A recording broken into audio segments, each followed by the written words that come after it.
Kalaja Argjiros vion të mbetet një nga destinacionet më të vizituara turistike në jug të vendit. Vetëm gjatë muajit qershor, rreth 40.000 turistë vendas dhe të huaj kanë zgjedhur të vizitojnë këtë monument të trashëgimisë kulturore, të tërhequr nga historia, arkitektura dhe panorama që ofron mbi qytetin e gurt.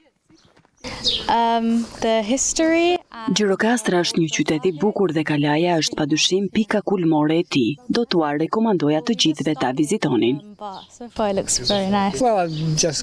Na bëri shumë përshtypje sa mirë është ruajtur Kalaja. Të ecësh nëpër të është sikur të udhëtosh pas në kohë.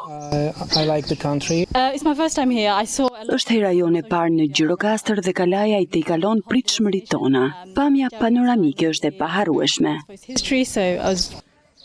Fluksi i lartë i vizitorëve gjatë muajit qershor pritet që të pasohet nga një sezon edhe më intensiv në muajin korrik dhe gusht, duke konfirmuar Gjirokastrën si një prej destinacioneve më të preferuara të turizmit kulturor në vend.